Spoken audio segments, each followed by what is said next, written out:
welcome to Fighting Back Against Addiction. Over the next 6 weeks, I pray that God will fill you with the knowledge that you need to help us join this fight. And so today, I've started our series here in downtown Newark because I wanted you to see the streets. You can be on these streets for about 10 minutes and you can see homeless folks, folks struggling with addiction, folks that are at the end of their rope and trying to figure out how to get their lives back. And so one of the things that bothers me the most is that I know that in these streets, up one of these alleys, one of my good friends probably spent some nights in some trap houses, probably spent some time wandering around here seeking out the drugs that he needed. And he was a father, and he was a good man, and he wanted to do better. And he struggled, and we came alongside him and we did everything we could, and he'd disappear for a while and then he'd come back. But eventually he lost his fight against addiction in taking his own life. I don't want to see that happen anymore. I know that if the church gets involved, if the church begins to do everything it can do to fight back against addiction, that we will make a difference. So over these next few weeks, here's what we're going to do. We're going to look at 6 different angles of the addiction epidemic. First week, we're going to talk about the signs of addiction and the signs of withdrawal. We're going to hear from some folks that have been through it, and they're going to explain that to us. Week 2, we're going to talk about what I think is probably one of the most difficult things, and that is that we might inadvertently be their drug dealer. That if we're supplying them with things that they need so they have money, that money can be turned into drugs in lots of creative ways, and we're going to learn what those are. Week 3, we're going to talk about tough love. That means, maybe cutting people off when it's difficult, maybe making the decision to call the police, and we're going to hear from folks that delivered some tough love. Week 4, we're going to talk about forgiveness, because there's a lot of woundedness that happens when folks struggle with addiction. And so we're going to talk about, and we're going to hear from some couples that learned how to forgive. Week 5, we're going to talk about rebuilding trust and accountability, because it takes a long time. You can forgive someone, but that doesn't mean you should trust them right away. Trust is earned. And so we're going to hear from some folks about that. And then the last session, we're going to talk about health and mental illness, because mental illness often plays a part in addiction. And we want to make sure that we understand the big picture, that it's not just a spiritual thing. Sometimes it's a medical thing or a chemical thing, and we want to make sure that we cover those things as well. And so I hope that you'll join us for all 6 sessions so that we can together fight back against addiction.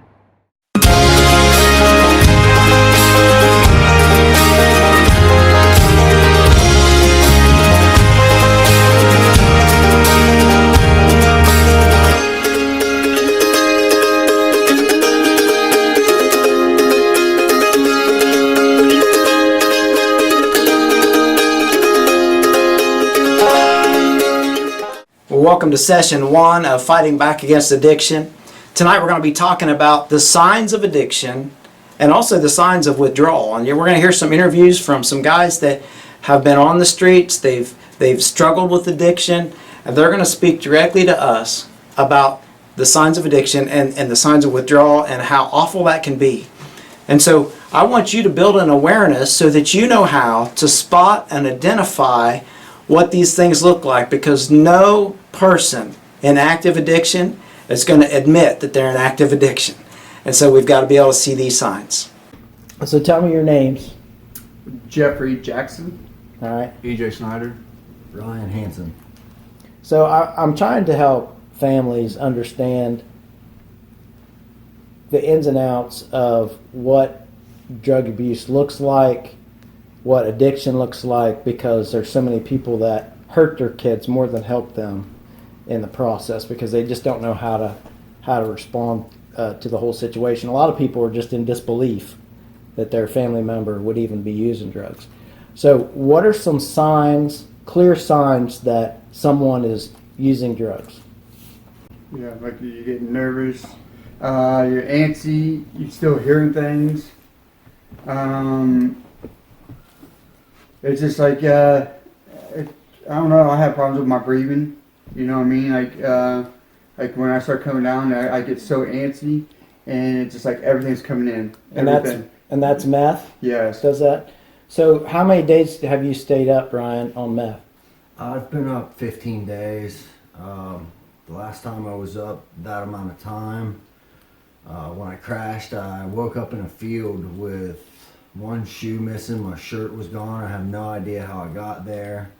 I had to take the sock off of my foot that I had a shoe on, put it on the other foot, and walk home like 4 miles. Wow. I still to this day don't know how I got there. Mhm. I slept for like 5 days, constant after that, and I was still paranoid. There was still a part of me that was really anxious, that I thought people were out to get me, that they were talking about me, that to the point of completely withdrawing from everyone. Mm-hmm. So I had an experience this week, and I won't go into detail, but where someone was tripping out, pretty sure it was meth, but I could hear them talking about everybody's looking at me. Is that the paranoia? Yep. Yes. Mm-hmm. So you just feel like all eyes are on you, every whisper is about you? Yeah. No, you actually hear it. It ain't that. It's like I can be.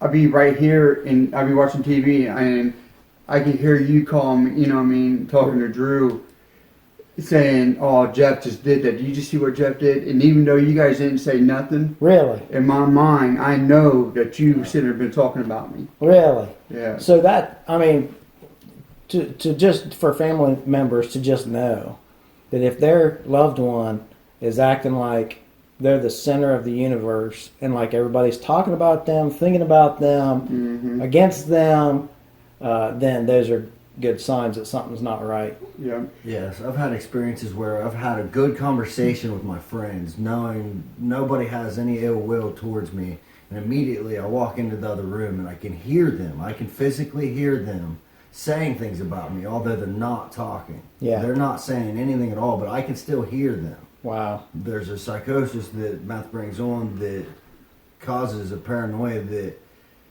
it alters reality to the person sometimes. And nobody can convince them that it isn't going on. So how long do you have to use meth? I mean, I know it's different for every person, but in general, how long would someone have to be using meth before those symptoms of paranoia and stuff set in? Just a couple of days. Some people immediately. Some people, you build up a tolerance, and those things get extended. It never really goes away, but you learn to recognize it. Mm-hmm. So in the beginning, for me, the paranoia and things were a lot stronger than they were after I built up a tolerance. But when I built up a tolerance, then the sleep deprivation came in, and that's a whole new dynamic. Mm-hmm. Mm-hmm. Yeah, Pastor Brian. Like how the best way you could tell when somebody's on meth is they don't eat. Mm. They're fast paced at everything they do.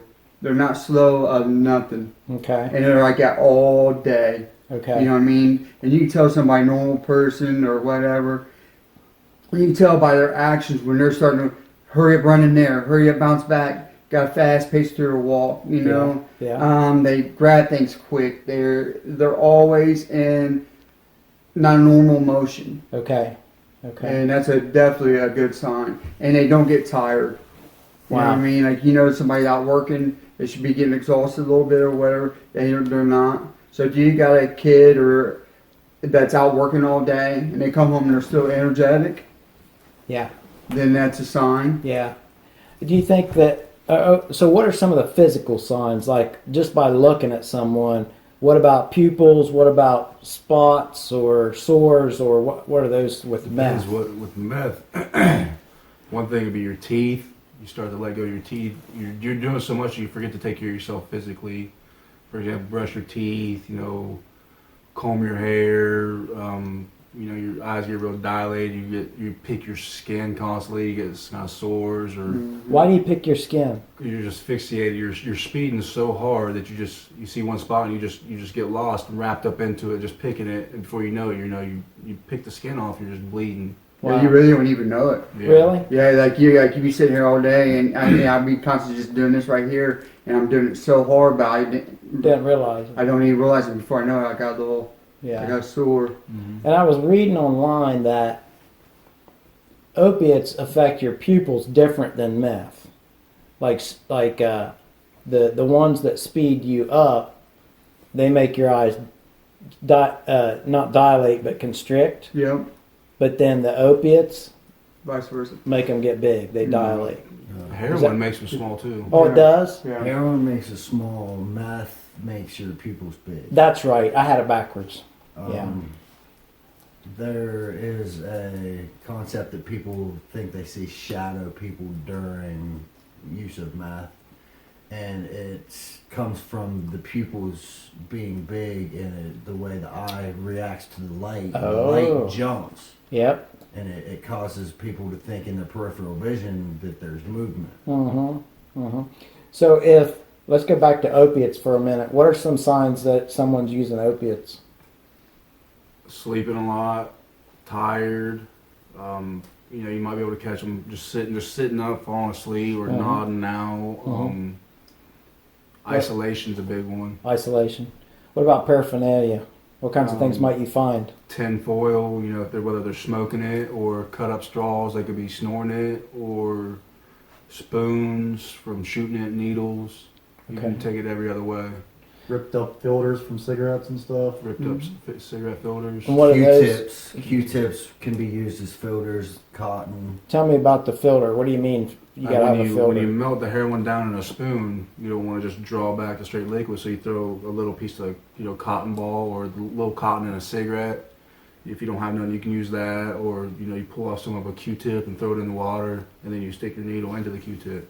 Gotcha. That's how it filters it out. Okay. Okay. So, stuff like that. I know the withdrawals for heroin and pills would be, equivalent to like the flu, but just the worst flu. The flu times a million is what it's like waking up every day. You hurt to your bones hurt. You hurt so deep. You get muscle spasms to where you're literally jumping out of your skin. You can't sit still.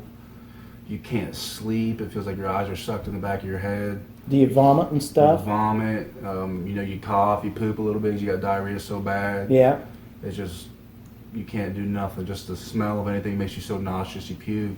And how- Energy. And how soon after you take pills again or use drugs again? And these are symptoms of withdrawal from what usually? What kind of pill or what Usually kind? opiates. I don't know too much about the speeders, but I know that's a lot of opiates. Heroin and pill withdrawals are very similar, just different severities. And so once you've taken those drugs again, do those symptoms subside within minutes? Within minutes, but it's Within quarters. seconds. Seconds? As soon as Yeah. you do it, you feel like $1 million. Really? And almost When it's you're al- using, can I talk? Good, yeah. When Yeah. you're using the needle, Yeah, when you do IV use, it's Yeah. instant. yeah.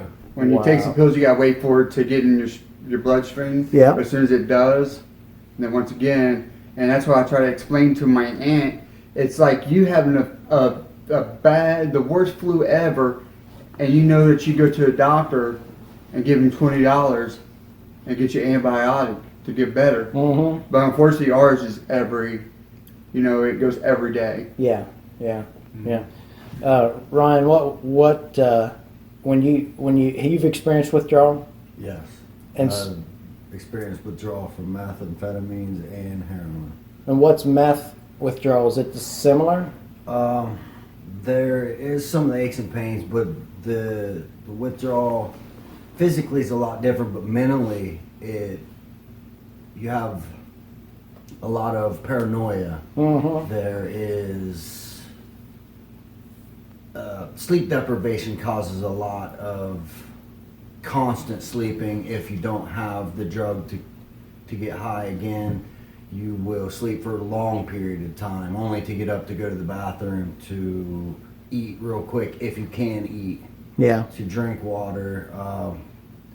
But there's a psychosis that meth brings on that will keep going after you come down if you don't get that sleep.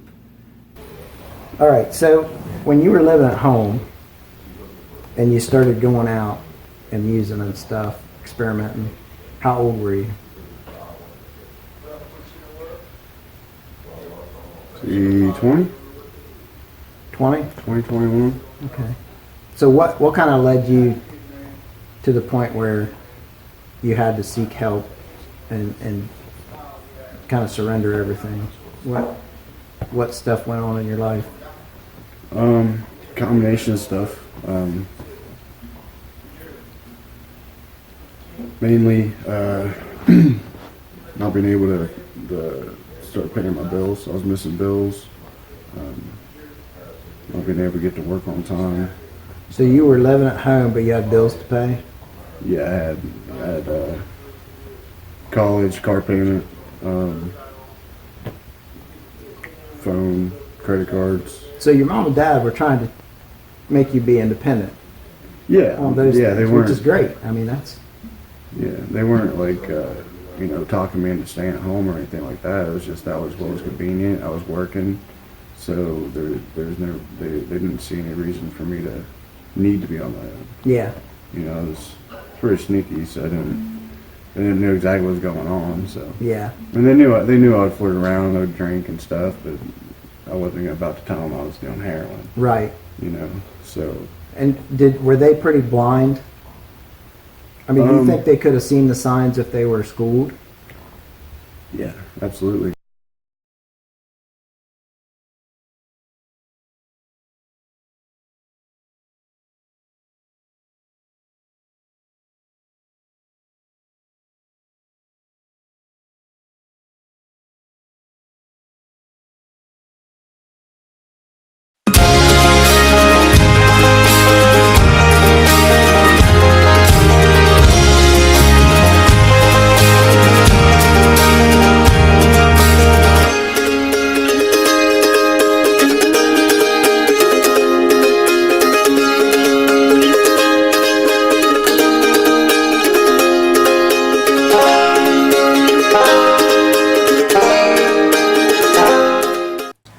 Well, hi everyone. Hope you're ready for session 2 tonight. We're going to be talking about some of the most difficult things that we might talk about this whole series. The title of this session is You Might Be Their Drug Dealer. Because the reality is that if you're helping them in certain ways, that you could be enabling them to have the resources to continue to use drugs and alcohol. And so we're going to hear from some folks tonight in the interviews that have had folks that lovingly tried to help them, but inadvertently made it worse. And so let's hear from them tonight and see how we can avoid enabling our loved ones. What are some ways that you guys may have manipulated family members to do things for you that they shouldn't have done? Make them feel guilty. Yeah, Okay. play out the weakness. Yeah, because they know you know that they love you, so you try to make them feel as worse as possible. Yeah. How dare you? I wouldn't do that. Or how dare you gonna throw me out into the streets? Yeah. Yeah, I got a lot of bills coming up. Can I get $20 for gas? All my money went to bills, and when none of it did, or I need this, I need that. Just stupid, and they get dumber and dumber and dumber and dumber, the excuses. Yeah. Mhm. Yeah. And Ryan, what about you? What kinds of things? In the beginning, it's easy because there's still a trust. But when the questions come, why do you need this money? You've been working, or the manipulation comes in, and the new ideas come in. And once those ideas, like my car has a flat tire. Once those things wear out, and your cars have 4 flat tires this month, then you have to start really playing on people's emotions, and that's when the manipulation of guilt Yeah. and shame, things like that come in, and you use people's love for you against them. So, what are some things that family members did for you that they probably shouldn't have? You gave me money, Mm-hmm. place to live, keys to the car. Really? So, did they know you were using them when they gave you money? I mean, did they were suspecting? They had to have known in the back of their head. You know, I know as a parent, you wouldn't want to believe, you know, hey, my baby's a heroin addict or shooting drugs. You don't want to believe that. Right. So, I mean, I want to think that they did because my parents are ex-addicts. They've got 20 years clean. Wow. So it was a little harder to manipulate them, but you still find a will. If there's a will, there's a way. You know, being an addict, you're going to get your fix. Wow. So you manipulated people that had been in your shoes. Yeah, I remember one time I snuck into my dad's house. I knew where he kept his wallet. I took his credit card. I knew the PIN number, and I didn't get but 2 uses out of it before he knew exactly what it was. Okay. So. Yeah. How did any of you guys steal from family? Oh yeah. My mom and dad went on a vacation down in Florida and they come home to an empty house. Really? So about hot water tank, cabinets, vanity. You sold all that out of the house? Yeah. Wow. So did they know before they left that you were using? No. Or, yeah, they knew I was using. Okay. They wouldn't give me no money. Okay. So then that's when you go from manipulating to stealing. Yeah. Right. So- because you have to have You gotta have it. somehow. So if people cut you off, then and family needs to understand that. If they cut you off and give you the tough love that you need, that doesn't mean that you're going to get better necessarily. It just means you might have to go deeper into the hole first. Yeah. And something else, Pastor Brian, I'd like to say, just in case I'm thinking about now before you bring it up. Yeah. But society tells us so many times that, you know, we're addicts and we're just going to be using again. Mm-hmm. And I just want people out there to know that that ain't what it is. You know, yeah, we was an addict, but I was just living in sin. Yeah. You know, and when you come and find Jesus Christ, Mm-hmm. you know, that's where the true love falls in place. Yeah. Absolutely. You know what I mean? And I just want to put that so that people hear, because I used to use that to my advantage too. I'm going to meetings. Mm-hmm. I'm trying. Right. Oh, if I slipped up. You know what I mean? And I just was wanting people to know that you know, that ain't the truth. Right. Yeah, absolutely. It is, and I'll say this a lot in these interviews, that discipleship in Jesus Christ is really the only way to recovery, and that it's not about the recovery. No. It's not about just stopping using. Mm-hmm. It's about becoming who God created you to be in Christ Jesus, and that the recovery is a byproduct of your discipleship. Exactly. And I feel like a lot of the programs out there, they focus in on you not using and make you focus on it more. Right? Because that's all you talk about in all the meetings. Is, Well, not just that. They tell you you're going to fall. right. Just pick yourself back up. Mm-hmm. So you already got in your mind that you're going to fall again. Right. But as long as I don't quit and just keep on going, Mhm. then I'm all right. Yeah. And no, that ain't what it is. And that's something else about the discipleship, about accountability. You know, I know from here on out that I got to have an accountability partner with me. Mm-hmm. No matter who it is, you know, my wife, my friend, you know I can't be out by myself. Yeah. Yeah. What are some hard consequences that you guys received for going down the hole of darkness like that? Prison. You was in prison? You know. Homeless, living in my truck. Were ya? What about you? I was homeless for 3 years. My mom has a 5-year protection order on me. Wow. I'm about to go through a divorce. My children are just now coming back into my life. And I have nothing to my name except for the clothes that I have here at the ministry that I'm in. Okay. So you were 3 years homeless. Where did you stay? I bounced around between trap houses, which are drug houses. I stayed under a railroad trestle. Most of the time I stayed high and walked to stay warm. I was out in shorts and snow last winter. And how did you stay high if you were on the streets? You don't have to go into great detail, but anything I could do. I would steal, lie, cheat, manipulate, anything I had to do. Okay. Shoplifting, Yeah. anything that could result in money. I Mhm. would work too, but Mhm. sometimes work is a form of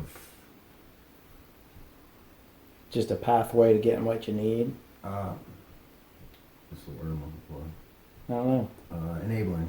Oh. Sometimes work is a form of enabling. Okay.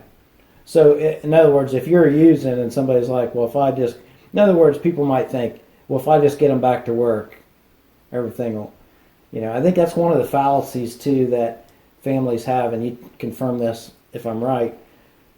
Nobody's ever going to get to the point, like, if you're living in someone's home and they know you're an addict and that you need to get your life turned around, you're probably, as long as you got a warm place to sleep, no one pressuring you to quit what you're doing, and all the things you need to continue using, are you ever going to get to a point on your own where you say you're done in that setting?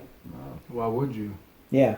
So people who wait, and I think there are a lot of loved ones who are like, well, if I just give it time, they'll get to the point where they don't want to do this anymore, and we don't want them to be on the street because we love them and all that. Is it? I mean, what's wrong thinking with adults that feel that way? Why is that wrong for them to? If you wait, sometimes it could cost them their life. Mm-hmm. Yeah. That next use they could overdose.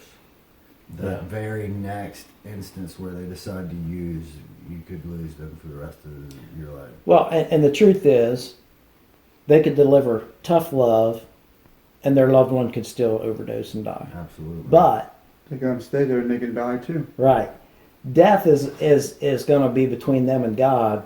But as far as we go as parents or loved ones of addicts, we still got to make the choices that give them the only hope of recovery, and that means sending them out the door. Yeah, I know. Like my aunt would not give me no money. Like when I asked for money or anything, like I asked for diapers for the kids, she would never give me no money. She'd go and buy everything. Yep. And then that's how she knew that. Cause I'll throw a fit. I'll get mad. Why can't you just give me money? Make up some kind of, she'd be like, I already know. Yeah. So now I ain't gonna get you nothing because now I know that you Right. don't need it. Yeah. Because you could always sell that stuff too. Yeah. Did you do that? Did you ask for stuff that you needed, and then whatever people got you, did you sell it? Did you ever do that? Absolutely. Yeah. Everything you could. Video games, shoes, hats. So really what people need to understand is any help, anything they can give you that's of value is in your mind almost like handing you the drugs. Yeah. Right? Only thing it's food. Giving somebody something to eat's different. You know Right. what I mean, but It's a that's it. consumable. You can't But- sell that. But probably, anything else, nope. Right. And I think that's hard, man. I mean, if I ever write a book, one of the chapters is going to be, or might be the title of the book, you might be your loved one's drug dealer. Mm-hmm. Because I think a lot of people don't realize they're the ones that are making it possible for them to continue down that road. Well, and that's like my aunt when I asked her for this last time. I asked her for a pizza because she'd buy me a pizza. Usually she would, and she's like, "No, I'm done with that." But she's like, "But I did take out a couple days out of my time and found out a place for you to go." And she said, "And that's my love, and this is my last, help. Wow. You go there, I'll help you. I'll get you whatever you need. Yeah. As long as you're there doing good, then you don't have to worry about nothing." Was that here? Yep. Wow. So, and when I first come in, I had a little tote, just a little thing. Had like maybe a couple pairs of pants, a couple pairs of socks. Yeah. Now I'm doing pretty good. God's blessed me. Just tell me again some of those things you've done as far as stealing stuff or using stuff to get money. I would use my son to get money off my mother. Like say I needed diapers and really didn't need diapers, and then take the diapers back and get a gift card, and then take the gift card to the machine and get the 80% from that. Or Oh, something. wait. So explain this because I don't know about this. So you can use any gift card and get cash for it? Yeah. How do you There's- do that? What's those machines Vending, called? it's almost a vending machine, like a kiosk. Yeah, Yeah. it's exactly what it is. It's a kiosk machine. Just Really? stick the gift card in, And they'll Kroger's. give you cash back.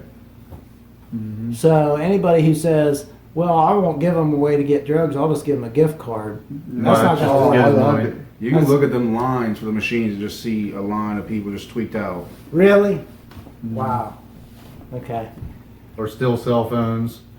I would go to the bars and steal people's cell phones like when they weren't looking, Yeah. and then take the SIM card out and go to the cell phone machine and. sell Wait, it. what's a cell phone machine? There's machines in the Kroger and stuff. Some of the Krogers you can take in, or in the malls. Yeah. Well, that Kroger Yeah. in Newark got one. What is it? You take them in and sell your old phone. You put them in the machine and it recycles your phone. Yeah. And it gives you cash. Yep. What? Good amount of cash, too. Yeah. Really? So if you stole somebody's iPhone Yeah. and put it in there, Yep. it would give you a bunch of money for it? Yeah. Wow. See, I don't know any of this stuff. A lot of people don't know any of this stuff. All right. I've taken a tablet of my daughter's to the pawn shop and then manipulated my family into going and getting it back for her. I've asked for money for birthday presents or Christmas presents and just used the money for drugs. Uh-huh. If you even suspect someone's using it, Yeah. you might as well just not even give them anything at all besides a meal. So what? Here's the problem: is how do family members who have always been loving, caring family members get to the point where they can trust their instincts about what they've learned about drug use and believe the facts or the signs over your words and manipulations? They make drug tests, offer a drug test. If they deny it, they're hiding. If they have nothing to hide, they'll take it. That's true. So it's just like $7 from CVS. Buy a drug test, test them. If they have nothing to hide, they'll take it. That's a If great they're hiding point. something, your instincts are right. If they say no, It's really the only black and white way to tell, right? And now tell people how they can cheat on a drug test. fake urine. They make fake urine at waterbeds and stuff. You can buy Terminator for $42. What's Terminator? It's a brand of pee that I've used it to get employment at jobs. And then they got the Wizinator too. A Wizinator. It's a I've been fake busted on that. I've heard about that. friend's pee. You can put it in a condom. Just hold it. They actually. Wait, we gotta tell people what the Wizinator is. It's a fake wiener. So, because in some settings, the PO is going to watch you do your Yeah. drug test, so they Most got to of them see do now. something happening. Yeah, they usually have a mirror in front of you and they stand behind you to where they can see everything. But you can use the Wizinator and fake them out. No, No. because they make you pull up your shirt. Oh, Yeah, they want to look and see what's going around. so what's the Wizinator get around? Well, it used to get around POs, but probation officers, but they've caught on to that over the years. Now, is there ways to dilute stuff in your system quicker? Yeah, denture cleaner, What? the denture cleaner tablets. You mean you gotta, like, Eat it. And really? drink water. Once you start peeing clear, you're good. Niacin Nice and What's nice? heats up your blood, thins your blood out, cleans your system up. Or See- you can drink a ton of water and 'Cause pee it- a little bit in the toilet and then catch the mid pee in the cup. Okay. So to get the toxins out first, and then you put the good pee in the cup. Wow. I mean, people don't know this stuff. and like for girls, they my baby's mom had a plastic tube, Mm-hmm. and that's the reason why now that for females they make you use it. Then you gotta stop and hold it and use it again because they used to be able to just put like aluminum foil on it, Oh, pop it, and let it come out, and then you would never even know. wow. Okay. Man. How do people use in jail? Are you allowed to say?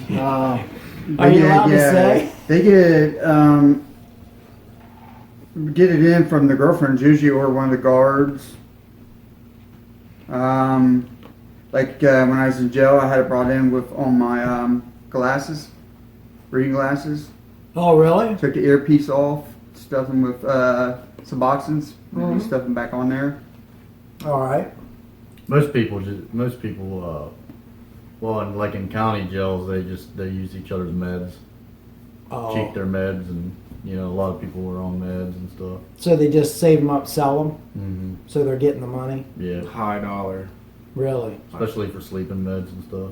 What's the prices of some of the prescription meds that get abused?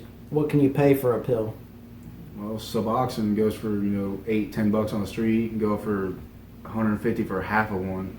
I see more than that now. It's just ridiculous. It's 18 on the street now, and they're like if you go to Noble, they're $300 for a whole one. Now, tell everybody what Suboxone is, because not everybody knows. It's a drug to help you basically get off drugs. It's no drug. It's a prescription drug. Yeah, and it helps you get off heroin. It stops the withdrawals. And when you're not on heroin or withdrawing, really, it'll get you high. hmm So people just add, substitute Suboxone for whatever their drug was before. Yeah. Opiates and opioids bond to your opiate receptors. Naloxone is the active ingredient in Suboxone, and it bonds to your opiate receptor stronger than the opiates or opioids would. Okay. So it blocks, but it is also a mind-altering substance. People use it for addicts for pain relief. Doctors prescribe it for that. It has the same reaction as heroin and Percocets or opioids. It's just it bonds to your opiate receptor stronger, so you can't use the opioids or opiates over top of that because it won't bond with the naloxone in your system. Mm-hmm. Okay. So what are some other, what's a Percocet go for, and what milligram is usually street Usually worthy? $1 milligram. 5 milligrams. $1 a milligram. Perk 10s would be $10. But are Perk 30s, what's the highest dosage you get on the street? 30. 30? They usually go for $30 to $35. Okay. And so if you have a choice between Percocet, because, so a shot of heroin, Mm-hmm. how many Percocet 30s does it take to equal a shot? As far as getting high. You do a $10 shot be equal to a $30 Percocet. Really? So they're even? One Percocet would be like one shot of heroin? No. No. You'll think. No, it takes probably about two 30s to equal up for a 10. And how long does that high last? Depending on your tolerance. I wouldn't get you high, just get you well. Mm-hmm. Oh. So Yeah. that's something else I think people don't understand is your tolerance builds up. And is that why people go to shooting up instead of taking prescription drugs, because they need more faster? In the beginning, I could snort or take Vicodin and get a little bit of a buzz, and then Percocet, a strong Percocet, like a Percocet 20, would make me sick. But not long after I was doing that, I was snorting heroin, and as soon as heroin took over, I was injecting it. What do you mean took over? My first taste of dope sickness came from Percocet 15s. The repeated use, it gave me dependency. My body craved it. My body had to have it to function, and that is what causes the sickness. And when you don't have that, or you don't have the money to pay for the milligram of pill, heroin's a dirtier substance. It's an easier way to get the medicine, the opiate, opposed to the opioid. Yeah. And it's cheaper, right? Yeah, a it's lot cheaper. cheaper. Yeah. A lot more dangerous. Mm-hmm. It's cheaper now. It's more easier to get. You get heroin easier than pills now. Yeah. So tell me real quick, each of you, what your drug of choice was. Everything. Oh, really? Yeah. So you used meth, Yeah. cocaine, heroin. Crack, heroin, Xanaxes, Somas, yeah, And LSD. but they do this, right? Some of them take you up, some of them take you down. Yeah. And so, did you mix them for functionality? So you take some that were bringing you down, and then take Yeah, I some to did get. just different things for different. Like if I went to work and then I do math, and then when I come home, I do a little bit of heroin. Then I'm ready to go to bed at night. I take a couple of Xanny bars and go to sleep. Tanny bars, what's that? Xanny bars, like Oh, Xanax. Xanny bars, Yeah. yeah. Okay. Yeah, Gotcha. Xanax is good. Mine was, my baseline was heroin, but as long as I had heroin, I was always doing something on top of it. So I always had heroin, and then I would either do coke or Xannies or a little meth. I didn't do too much meth, but every once in a while, or just anything on top. But I had to have heroin Yeah, first. yeah. I battled over the years. In the past, it was heroin, but these last few years been meth. Okay. Yeah. I'm the same way. I started out with heroin, and I got off of heroin for the dependency, but I got into meth, and I would use meth to bring me down. But there's been periods of time that I would use both at the same time. Oh, okay. What's speedballing? That's what it speedball. Is that what that is? using Upper and downer at the upper same and time. downer at the same What does time. that do to you? I mean, it makes you high, but it did the two counteract each other, so you're not droopy or hyper, but you're still high? When I would speedball with meth, it would give me the speed of meth, but the pain relief of the heroin would take away from the lack of eating that I've been doing, no sleep. The aches and pains would go away, but I would still have the energy from meth. I gotcha. Yeah.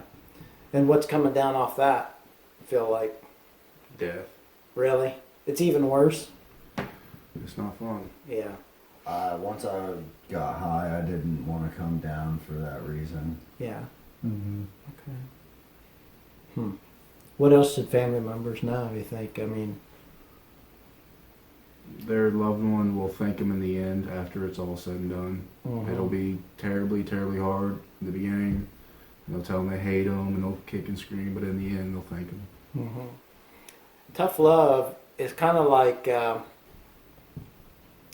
tough love with a child, in that when you say no to a 2-year-old and they lay on the floor and throw a fit, it's amazing how many parallels there are between that and the fits that we can throw to try to get our way in addiction. It's almost about the same.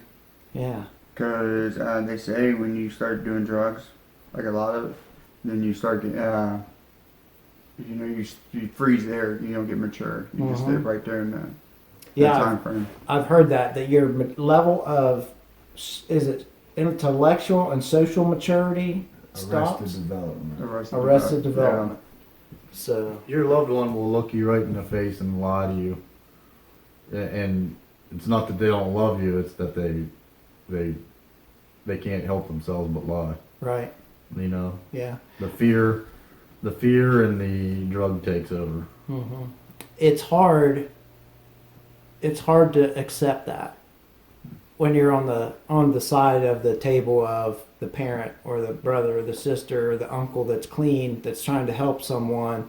Maybe they've never used any drugs, and it's so hard to say to someone who won't admit they're lying, I know you're lying. I can't hardly do it to you. Last time I did it to you. Yeah. But I mean, it's, so it really takes a lot of guts on a parent's side, especially a mom, I think, because that's their baby, to be able to say, the best thing I can do for you is not help you at all and not let you live here anymore. Mm-hmm. And so, did some of your parents eventually say that to Yep, you? I'm here. My mom has a 5-year protection order on me. I wasn't even allowed to use her Wi-Fi at her house. The only thing a parent can do is control their own actions, and if their actions completely eliminate any help towards anything that they can do to get drugs, that is the only thing that they can control. If the person that's using, their loved one, has to rely on only themselves, that is the closest thing they can do to help them towards the broken state that they need, that they know that they need help. Mm-hmm. I stole from my mom, and she didn't put me in jail. Mm. And that, if she would have put me in jail, that could have stopped me from using at that point for a period of time. And being in jail, being isolated away from everyone is not fun.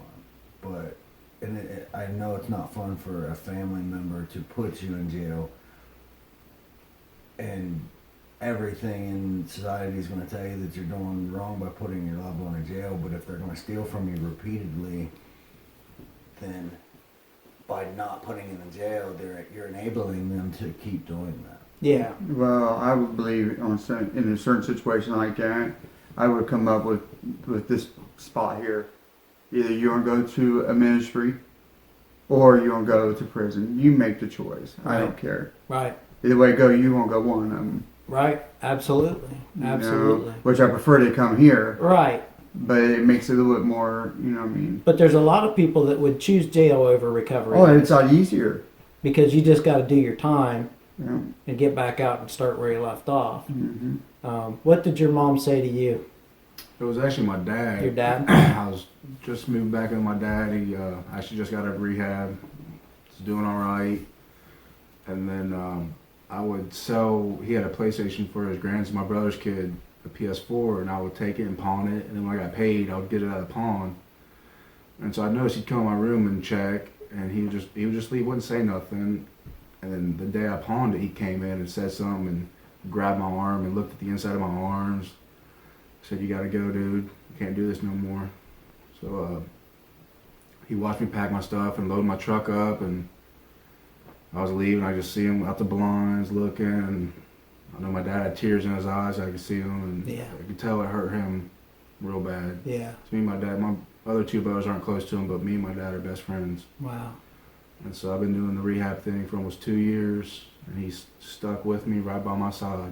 He did the best thing he could do. Yeah, because he's went through it himself. Yeah. So he knows, he knows what to look for and what I'm going through, and I can talk to him. And at the end of the day, I thank him and Yeah. thank God. Yeah.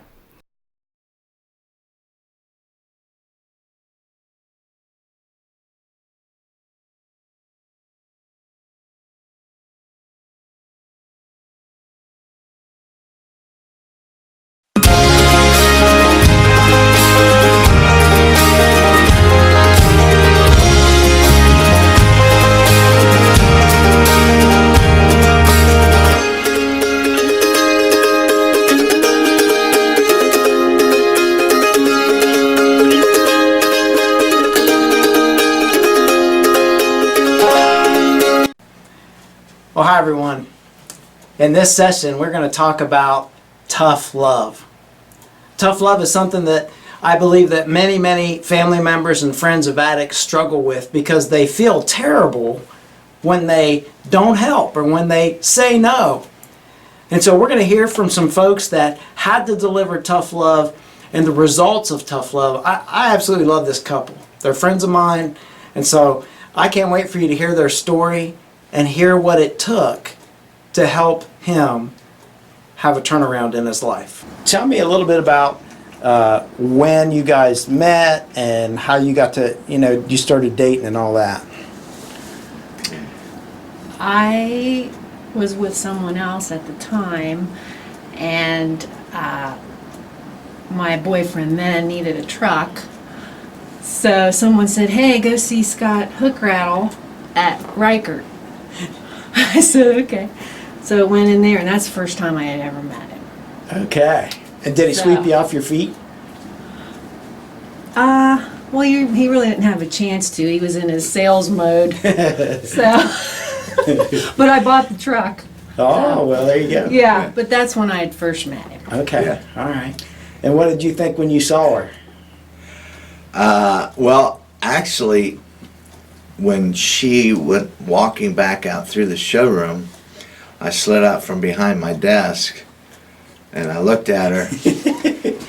And another gentleman was sitting there and he's like, "What are you looking at?" I said, "I'm going to marry her." Oh, is that what you said? That's what I said. Said that? Yeah. And then she kept calling me for stupid stuff. Oh. Like I didn't. Yeah, I did kinda like him. I said, you just push the, I forget what some of the things were, Yeah, but she you're would call right. me just for, I'm like, this is a weird call. I did. I forgot about that. That's Yeah. funny. That's So, funny. so then at that point, I actively started pursuing her. I gotcha. Okay. And Cool. Because my best friend at the time was dating his best friend. Ah. So that's how. yeah, Yeah. yeah. So tell us your names. Teresa. Scott, Now, were you struggling with addiction then too? yes. And how long have you struggled with addiction? 35 years. Wow. Okay. And so I want to address some of the issues around tough love and things that maybe Teresa had to do in order to kind of help set things straight. So maybe go back, let's see, when did I do your wedding? That would have been March 14th, or March 11th, 2014. 2014. Yes. Yeah, I remember. And you were you doing good then? I was I wasn't drinking, I wasn't doing drugs. I was what they would call in recovery a dry drunk, Okay. which means I just wasn't drinking, but I wasn't sober. Okay. And by that I mean, you know, the obsessive thinking and the irritability part of it, severe mood swings, Yeah. struggling really hard, just fighting it, refusing to drink, just Yeah. refusing it, but not knowing how to live. Right. Right. And so yeah, I was when you had married us, and then we left and went on our honeymoon. The next day. And everything was great. We got to a campground over in Wytheville, Virginia, to spend the night, and I'm like, we should celebrate. Yeah. And she's like, what do you mean? I said, well, we can just go up to the little store here, and we'll get something to drink, and we can just toast and celebrate. And that kicked it back off again. Yeah. Yeah. So from there, did it kind of spiral out of control? There, in between there, I think you went back to the VA. There were so many back and forths. So Up lots and of down. relapses and attempts to get help. Yes, yes. Yeah. So And your primary place to go get help was the VA? originally, yeah. Originally? I had been to the VA 4 times. Okay. Twice before I met her, and then twice for treatment after I met her. But I had also been at another treatment facility prior to meeting her, or getting together with her, because I was at the VOA for 6 months as well. Okay.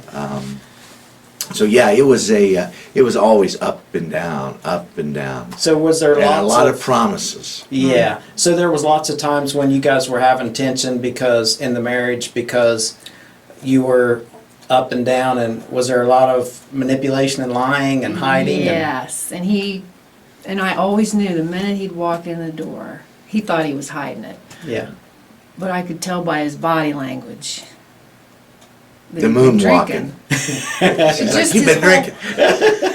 But he thought, and that caused tension, and I was always worried, and I always felt like I was being a warden. Yeah. Yeah. Right.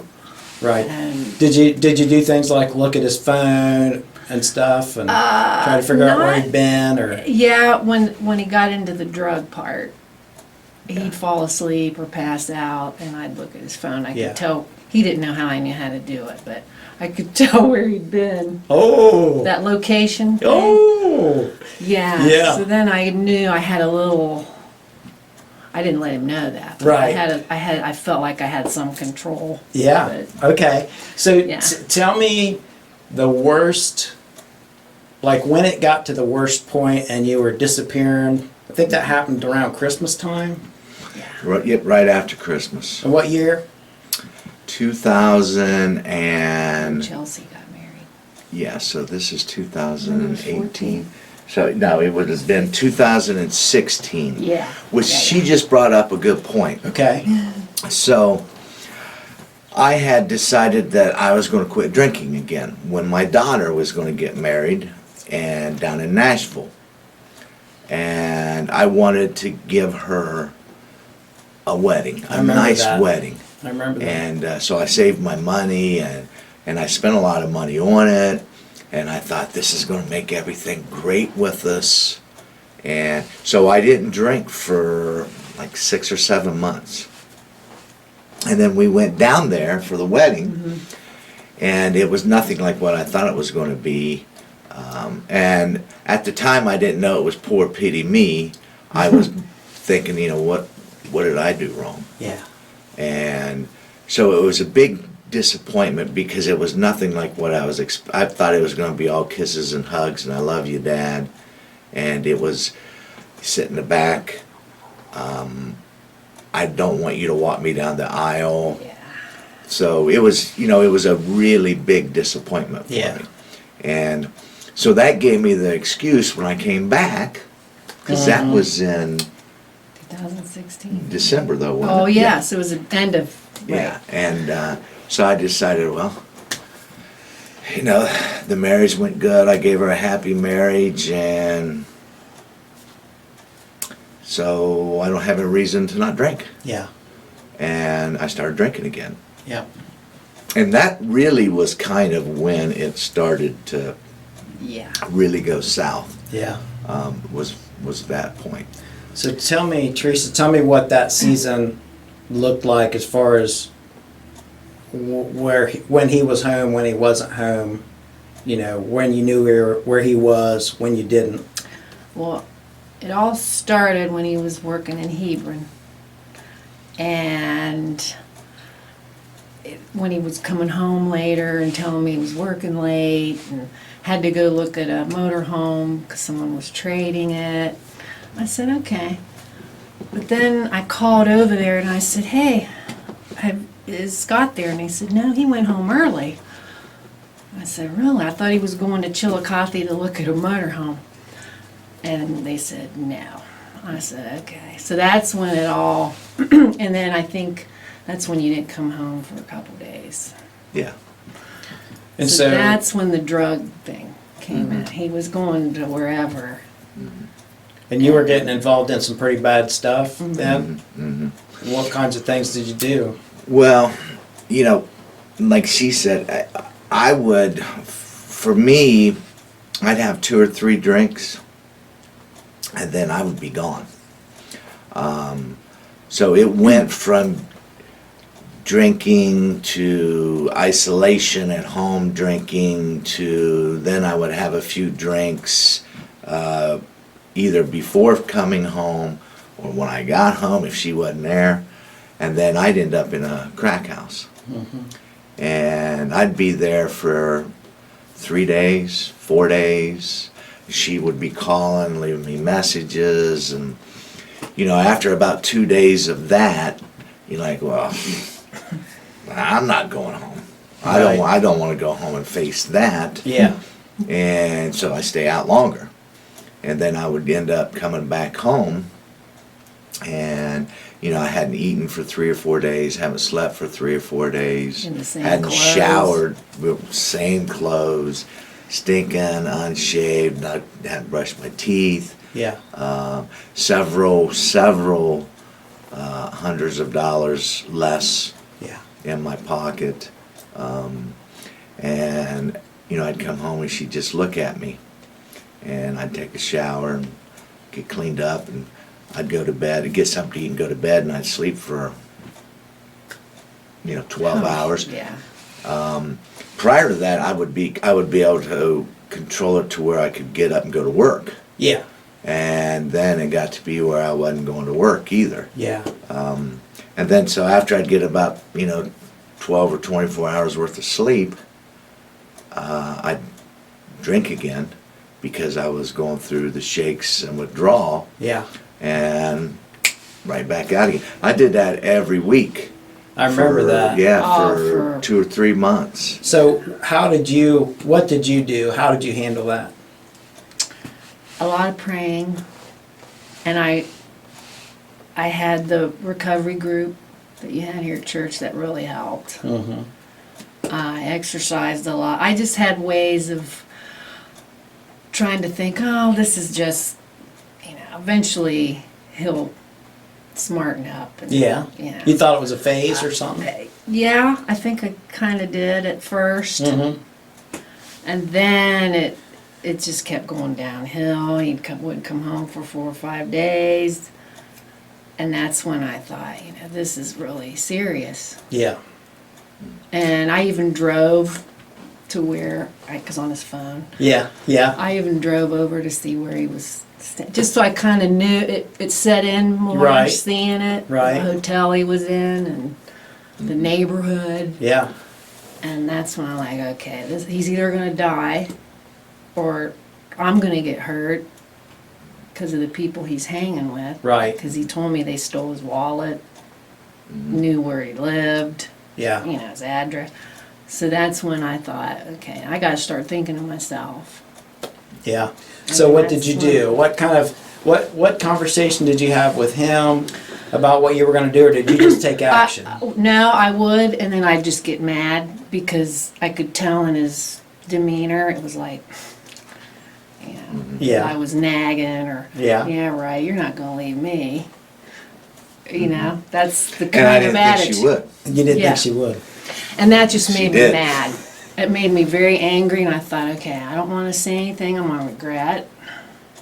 Because we would talk about forgiveness and our Right. recovery thing and reading scripture. And so I thought, I'm just keeping my mouth shut, and I'm just going to do it. So I packed up my stuff when he was on a binge, and I went to my parents. Yeah. And then that's when he really went, wow. So how did you respond to that? Well, honestly, I took it as an opportunity I'm free.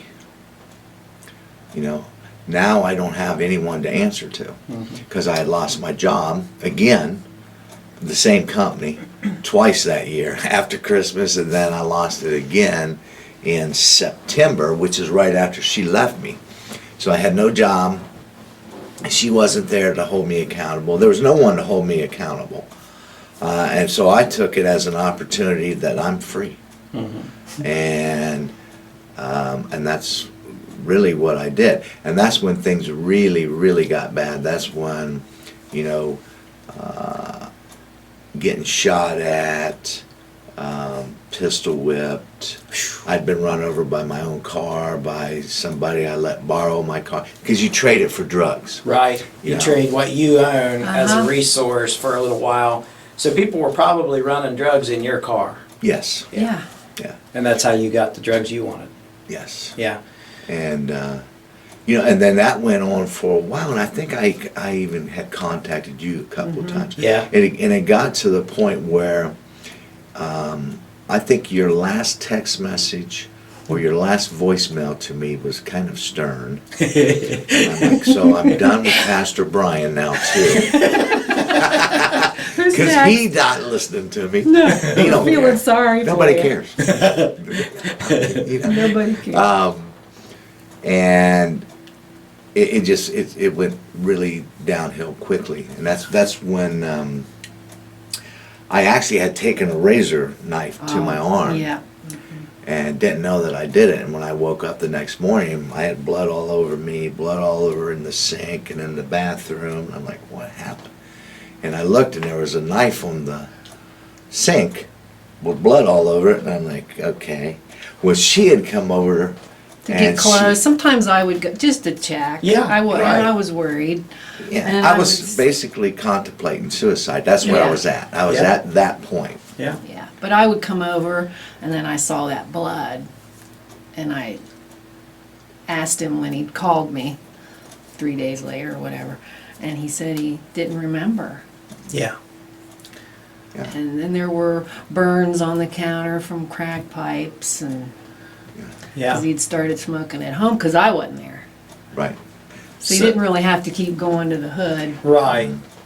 Yeah, and then Yeah. the neighbors, Oh, yeah. you know. He hanging out in the, they- he'd hang out in the garage. One of my I would literally hide under my car, laying underneath it In your own garage? in my own Paranoid. garage. Paranoid. Oh. And I'd put stuff on the windows, and then I would hear things. Well, you were doing meth? Crack. Crack does the same thing as meth? I don't know. I've never done meth. Wow. Okay. Yet. No. Hey! Well, and that's what you really, you know, I hear people say, well, at least I never did that. Right. And in Well, the, you're in just the saying meetings, that- we talk about, Yeah. yeah. Because you're saying. Because I would have. Because you're not invincible. You No. can still fall. And And I that's still true of can, all but of us. if I had not Right. gotten my life turned back around, I would have done meth. I tried to do heroin. The guy Yeah. wouldn't let me do it. Hmm. He told me, he said, you've never done this? I said, This was a drug dealer. he's like, I'm not. Oh, yeah. He's like, I'm not going to give this to you. He said, you're not getting it for the first time from me. Wow. That I was- had a drug dealer drive me to rehab. Yeah. That's a whole I think I nother- remember that. Yeah. Yeah. Yeah. So, what was the turning point where you started to rebound and come back? I think the arm deal and the loneliness was setting in because I didn't want to come home, but I didn't want to be there either because I knew I was going to die out there. Yeah. I'd come close very You said you were going to hang Often. yourself. Remember you said you yeah, were trying to- I had already figured out how I was going to hang myself in the garage. And there was a lot involved in this. There was a lot of loneliness and shame and regret and remorse and self-pity. Sure. You know, a lot of that stuff. And, you know, I think, you know, the last time she came over, I looked at her and that look that she has in her eyes for me wasn't there anymore. Yeah. Yeah. It was a look of helplessness Mhm. and fear and maybe regret Yeah. of being with me, Yeah. and that really started crushing me emotionally. Mhm. And then you know, no one would call me, nobody would take my call, nobody would call me back, nobody wanted to come see me, nobody wanted to have anything to do with me, and the desperation and loneliness part of it started to really take its toll on me. And I talk about this in the meetings when I do my lead. It was about 1:30 in the morning, and I was sitting out in my driveway, and I was looking up at the stars, and the feeling of abandonment, Mhm. which I had felt many years earlier when I was taken away from my family. And I spent 3.5 years in orphanages and foster homes. Mm. So that same feeling had wrapped around me. And I got done and I started praying and I asked God, I said, God, I said, everybody has left me. I have never felt this lonely in my life. Have you left me too? And I prayed. Well, the next day, the guy that's my sponsor now, I called him. I said, you know, Goody, I need help. And his nickname's Goody. Yeah. And he said, I know you do. And he had We'd been we talking. had known him too. through, because I had experimented with going to the meetings and finding out how many of these people have a bunch of problems. Yeah. I don't know That's why. what he'd They're- say. Don't they have Man, anything Teresa, better to these people do have than be here? You know, and so he told me, he said, I'm going to call Shepherd Hill, and I'm going to see if I can get you in there. I said, okay. So, and I kept telling her I'm going to do this, do that, and I never did it, you know. But I believed it when I said it. Every time Yeah. I told her, I'm never going to do this again. I promise. Mm-hmm. I meant it. I really did. But I was sick, and I was spiritually broken. And that's where that loneliness, I mean, the separation, because I knew what it felt like to be able to talk and pray to God. I knew what it was like to have her support me, but I didn't have any of that anymore. And I mean, I want to ask you a real important question. Do you think it was necessary to lose all that, Yes. to regain your. Yeah. If she would have stayed with me, I think I would have died. In fact, I'm pretty sure that I would have, because it was getting to the point where I was kind of being hunted down out there, because they knew I had a bunch of money Oh. and on me when I would go out. Yeah. And the comment had been made, you're going to die out here. And so if she wouldn't have left me, I would have kept on going, thinking that, Kept playing the game. yeah. But with all of that happening, it forced me into thinking Yeah. and realizing. And so I ended up, and here's the funny part, and I don't know how much time we have here. So Goody calls me and he says, call Shepherd Hill. I talked to the lady there, and you need to call her. I'm like, okay, so I call her. This is Scott Hookrattle, and she said, yes, I just talked with Goody. Can you be here Monday morning for intake? And I said, I can be there. She said, can you make it through the weekend by yourself? I said, no problem. It wasn't an hour later, I'm looking at my watch, and I'm like, okay, well, this is my last weekend. Oh no. And I'll just go, and I'll be back tonight. Yeah. Well, this was on a Friday. Monday morning at 6:30ish, something came over me, and it said, Scott, Goody is going to meet you at your house and take you to Shepherd Hill. You need to go. It's over. It's time for you to get out of here. So I walked out into the kitchen where my drug dealer's house was, and they're sitting there, and I said, I'm done. And they said, well, what do you mean you're done? I said, I'm done. I'm done. I'm never coming back here. I'm done. This is it. And they both looked at me, and then one of them put his head in his hands, and he said, finally, you need to get out of here. You need some Wow. help. Wow. And I'm like, what? You don't belong here. You need to get out of here. You need to go home to your family. You need some help. And don't come back here again. Because if you do, they're going to kill you. Wow.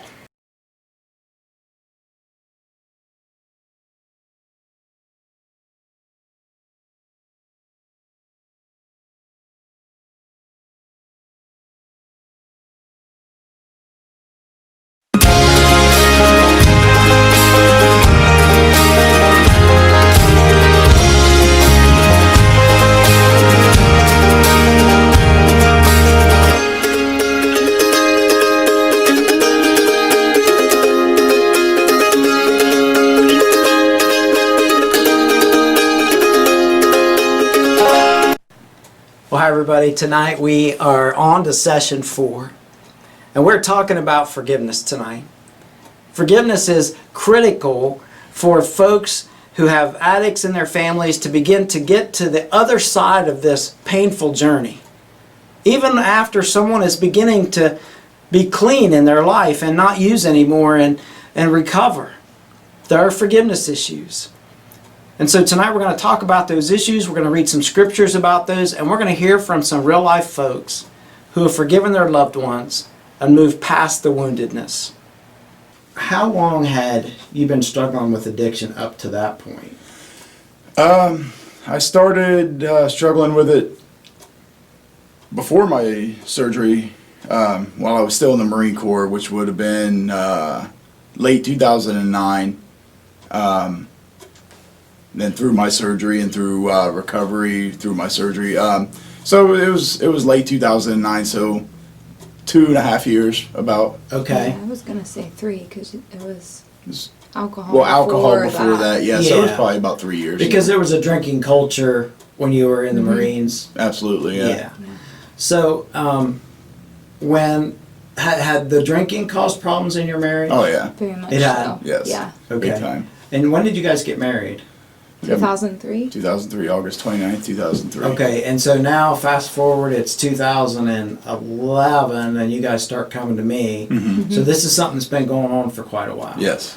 And is it the painkillers from a back surgery that kind of led you toward opiates? Yes. Yep. I had injured my back during my last platoon as a drill instructor. They gave me a script of Percocet, Mm-hmm. and I took more than I should. I took, I think, 3 instead of the allotted 2, Yeah. and realized, wow, that made me feel good. So Yeah. 4 couldn't hurt, 5 couldn't hurt. So then it just kept escalating from there. Yeah. And Kaylee, when did you know there was a problem? Very shortly after he started.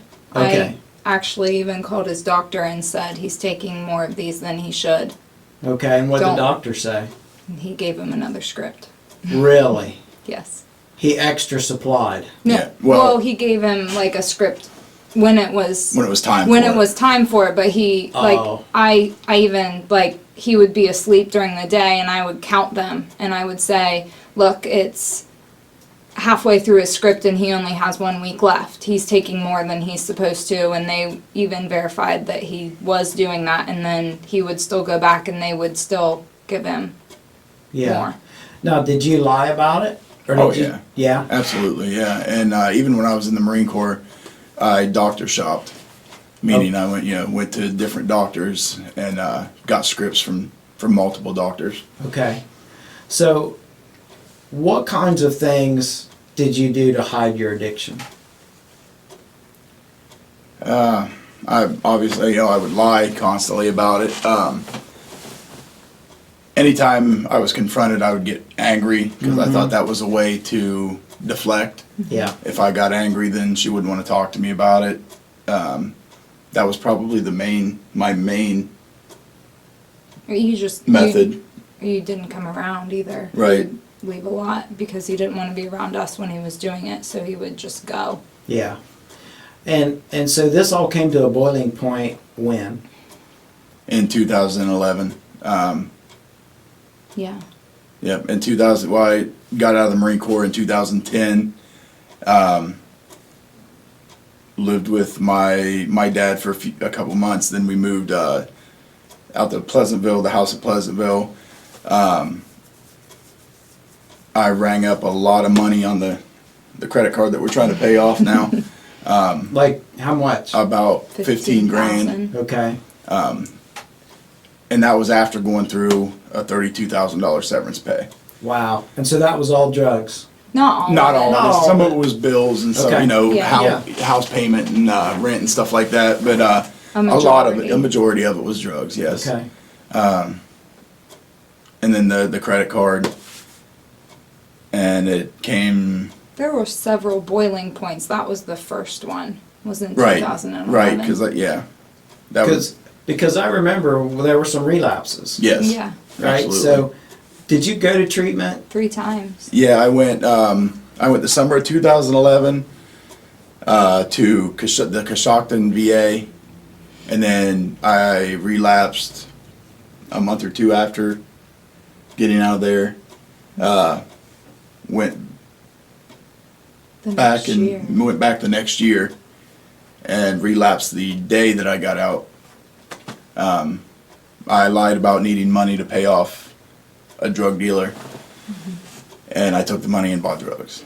So one of the things that I think is becoming more clear as you're telling your story is that you were buying drugs on the street from, I mean, you could have went to jail, Right. basically. I mean, you were doing drug deals with folks to get what you needed because you couldn't get prescriptions anymore. Right.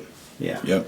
Or you did that when you were getting prescriptions I too. did, but at that that point, time, no. nobody Yeah. would give me a prescription anymore. Yeah. I did go to the ER a couple times and lied about pain or whatnot to get, a small prescription of them. But Yeah.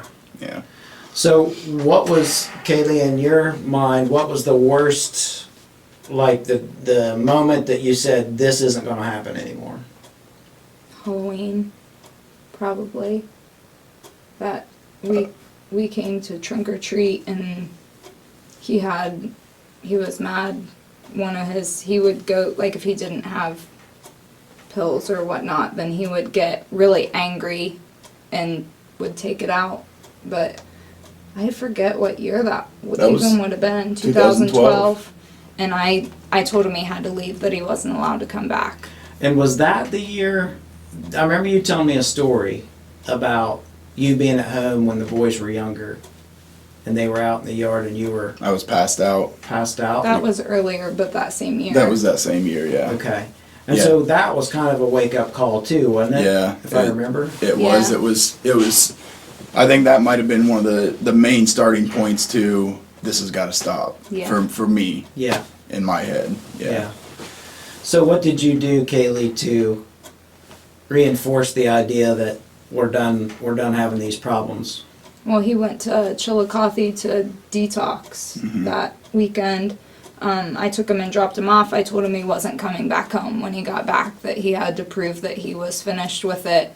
And he went and stayed with his mom. Like, he would come over, we would talk all the time. He would talk to the boys and come see with the boys, but he didn't stay there. Yeah. And Definitely. so tell me a little bit about how long it took for two things. One, for you to forgive Cody, but for Cody, for you to forgive yourself. I don't know that he's done that yet. I'll throw that out there. This is gonna make me emotional. I had a long conversation with my mom, actually, and my mom helped us through a whole bunch of stuff, like just that people go through, just being married in general. Yeah. But my mom didn't want me to stay with him, obviously. I don't know what mom would, but she always supported my decisions, and even though she thought it was the wrong one, she gave me advice and told me that as I'm the one that chose to stay with him, and I can't push it in his face that he did all of this. I can't, when we get in an argument, I can't say, well, you ruined our family by being an addict. Because even though he chose that, I chose to stay. Yeah. So having that conversation with her really opened my eyes, because I knew I couldn't. She's wise. And I never threw it in his face. Never. I never. Not once. Because she said, as much damage as he's done to our family, if I'm the one that honestly wants it to work, I can't throw it in his face, or I'm the one damaging the family. So, I mean, I would tell him all the time that I didn't trust him, but I didn't say, it's your fault we're here, or But you're the reason that we did this, and But at the same time, I knew going into, once I made the decision to quit, that I knew that trust was going to be a hard thing Right. to regain. yeah. And I don't blame her one bit. And even if trust isn't rebuilt 100% right now, I can't blame her. Yeah. Can't. Yeah. So, forgiveness. When do you feel like you forgave Cody? As far as him being an addict, I don't know that I ever 100% faulted him. I understood he had PTSD. Like, I got all of that. It was, I had to forgive him for the things that he said and did. Yeah. That took a long time. I would say he's so hard on himself that it was probably easier. He never tried, he always took, he always said it was his fault. Mm-hmm. It still took a good couple, 2 or 3 years, I would say. Yeah, that was definitely the whole worrying about him and where he was and what he was doing and who he was with. That took the longest. Just because it was so ingrained in me at that point to worry about those things. Right. So when do you think, was there some sort of a season of time where you're just like, you felt like God lifted it from you, or was it just so slow of a process over time? I mean, it was a slow process, but I would say, so he checked himself in, not because he was using again, but because he wanted to go. He went to like an outpatient rehab It was at because Shepherd Hill. it was because I felt I was sober, but and like we heard in Scott's interview, a dry drunk or a dry addict. Yeah. That's kind of how I felt. And so yeah, I went back to an outpatient treatment at Shepherd Hill, just to kind of get my foot back in the door and get myself moving into recovery and a recovery program again. Yeah. I mean that, and I think that doing that helped me get back into church, and in turn getting back into church. I mean, I don't go to AA meetings anymore just because, I mean, church is really all I need. Yeah. So Yeah.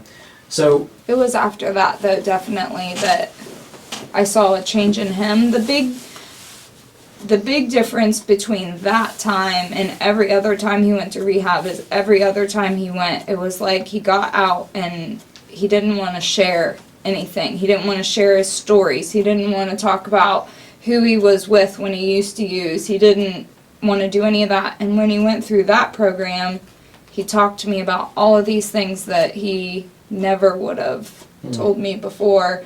And then even after that, he would like. and we'll still be talking, and there'll be things that, you know, we get on subject of it, and I'll say, well, yeah, I've done that before, and I tried this, and she's like, you did? yeah. You Yeah, know? because you probably can't even cover Right. No. all the stuff you've done or No, deceived about or whatever. unfortunately not. And then it just kind of triggers with some memory, and you're like, oh, yeah. yeah. Yeah. So, but at this point, it probably doesn't cause hard feelings, right? I mean, it's just it doesn't like, cause hard feelings now. We kind of just laugh about it. yeah.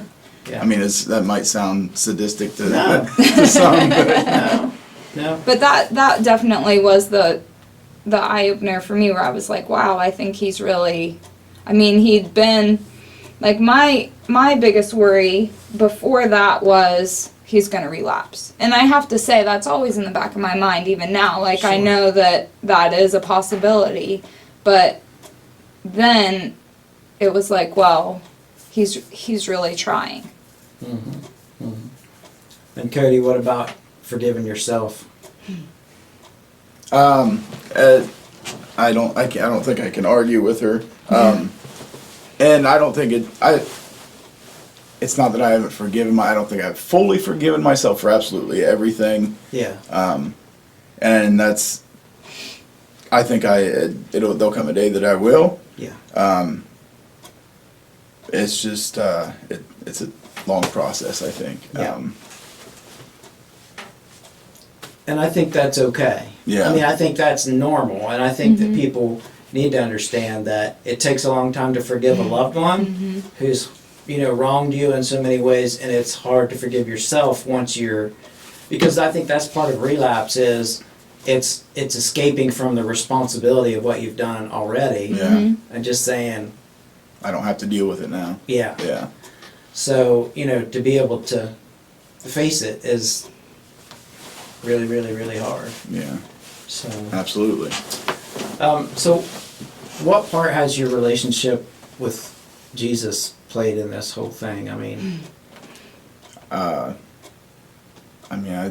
I think it's the biggest part, absolutely. But I think ever since we started coming to church when I first got clean. Actually, I was still using when I first came to church, and I had relapsed, a couple times in there. But once I actually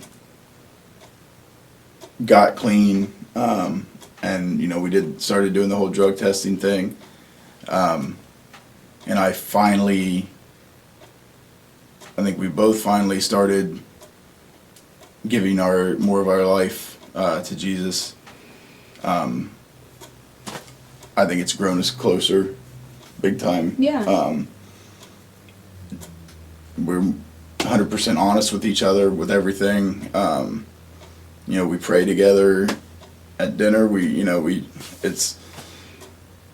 sit down and when we have time with the kids and stuff, and do devotionals and stuff like that together. And, That's awesome. it doesn't happen as much as it should, but it does happen. Yeah. I remember I wasn't home and you were watching The Boys. It was in the summertime. It was years back. I was out of training for work, and you called me crying, and you said that you had to have still been using. You were crying, it was like the time before your final time. It was. You said you just were bawling in the driveway and praying. You needed God to help you quit. And Yeah, that was my that was the last time before I went to detox. I went to detox the final time that day. Yeah. So you did have a moment where you just broke down before Broke God. down. And Yes, said, absolutely. I had the kids. Like she said, she was gone, and I think just all the weight of, I kind of realized I have these young kids relying on me. I got a wife that loves me. What am I doing? And I just fell to my knees and started crying and praying, and I think God gave me the answer to straighten your butt up. Yeah, right. It's on you. It's on you. Yeah, Yeah. I mean, Yeah.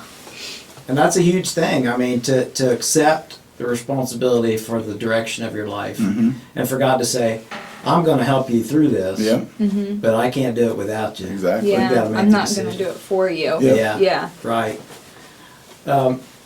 What about after Cody was clean for a while and you had to leave him with the boys alone? Was that gradual or was that pretty quick? Well, as long as he was drug testing, I didn't worry about it. Yeah. So I didn't worry about leaving him with the boys then, ever. I did before. So I never knew if he was clean or if he wasn't. Before we were doing the drug testing, I was definitely very hesitant to ever leave them. I don't know that you watched Grey. Yeah. Yeah, I always In took him to school. but whenever I got nervous, I had a pretty keen sense of when he was using and when he Yeah. wasn't. Then I immediately made other arrangements. Even though he was home and not working at the time, I still paid a babysitter to watch our kids in the mornings. But yeah, as long as he was drug testing, I didn't worry about it at all. And I think it was those types of that type of thing that led up to the final fall on Yeah. your knees and pray, Yeah. and knowing that I'm here, I can take care of my kids, but I can't Yeah. because I'm too wrapped up in a little white thing that big. You know what I mean? Now, you never went to heroin, right? No. I never shot heroin. I tried it. He's terrified of needles. I mean, I'm terrified to put anything into. I was always terrified to put anything into my veins. Yeah. But I did try it. I think I tried smoking it and snorting it, but other than a couple times, it was mostly pills and Yeah. cocaine. Yeah. So, how do you feel about Kaylee now? Having been through all that you've been through? It's my best friend. It's definitely my best friend.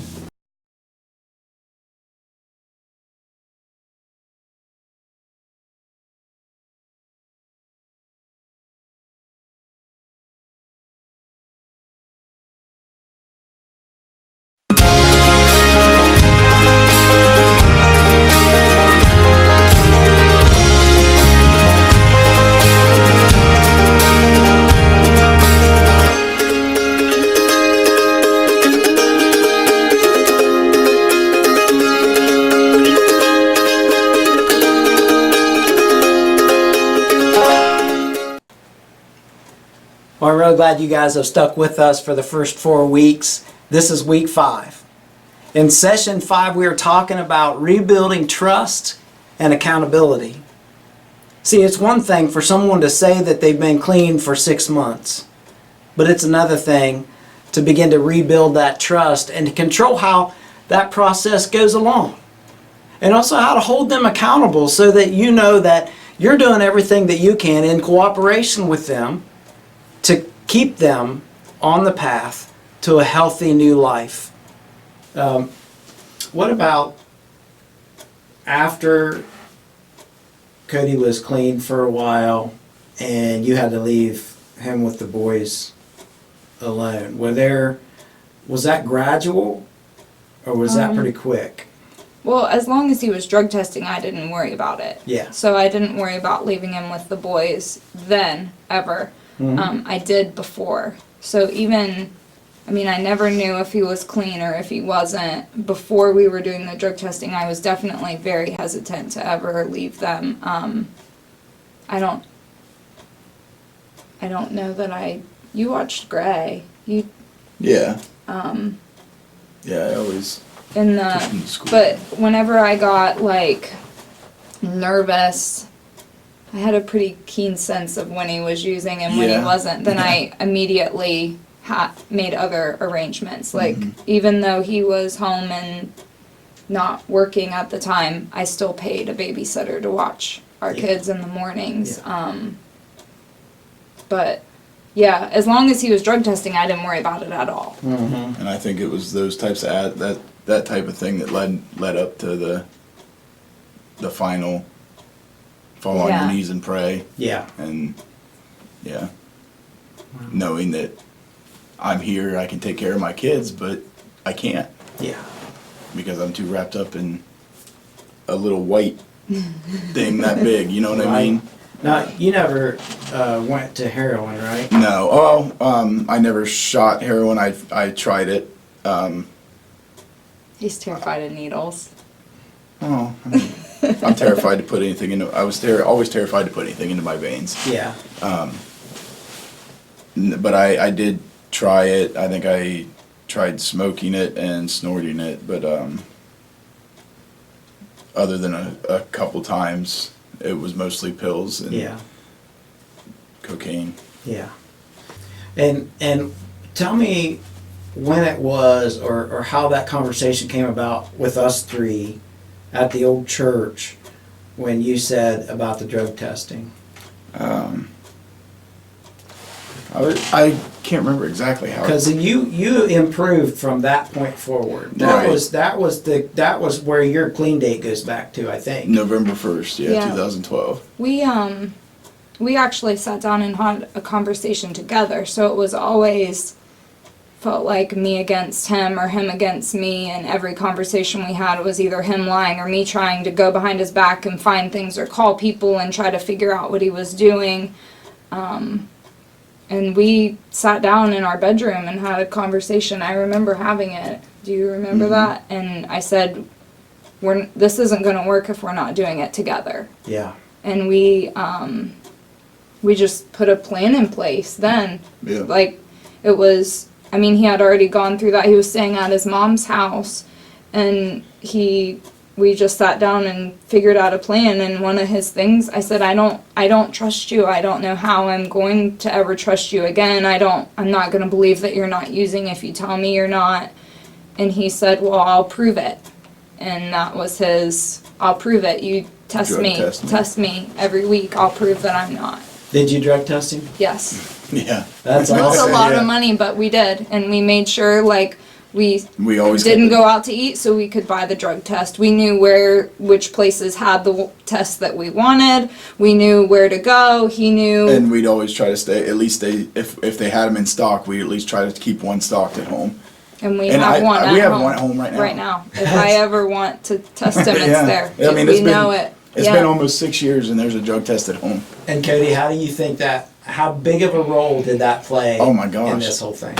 It was finally me being held to the fire. It was black and white. Absolutely, yeah. It was accountability in black and white, yeah. It was, yep. I love that because I think that it wears on a family when they have to be the investigator all the time and Yes. look at people's phones and make the phone calls and figure out Yes. where they were last night. But when it's a drug test and it's either, hey, you don't have to live with me, but if you do, you're going to be drug tested whenever I feel like it, and that has to be something you agree to, it just clears up all that. Yeah. There's no more desk work. Right. No. And I told him, like, when we first started that if it came back, that he was just out. There wasn't going to be any questioning. There wasn't going to be any excuses. If it came back and if he would have failed it, it was, I had to get out. I Yeah. had to move out. Yeah. And you knew she was serious. Yeah, yeah, She wasn't yeah. messing around. No, she was not messing around. And then, yeah, that's when we sat down with you, and went over our plan together. I think it was probably one of the hardest conversations I ever had. Both the one with Kaylee and I together and one with us, because it was the first time I actually had to face, holy crap, I gotta stop now. I really have to stop now. Yeah. Because even though every addict, I believe, truly wants to stop, in their head, they kind of don't think they ever will. Right. And it was definitely a screech on the brakes. It was a reality check. Yeah. Yeah. So tell me a little bit about that. That's how you rebuilt some trust, right? How long did you actively give and take drug tests? a long time. It was a good. 9 months or more. I was going to say maybe a year and a half. Yeah. Yeah. So that rebuilt your trust a little bit, didn't it? A little bit, yeah. With I that think so. aspect of it, I wasn't always worried about where he was or what he was doing, or he had, I know he has cash on him. What's he gonna spend it on? I didn't worry about Right. that stuff as much. So yeah.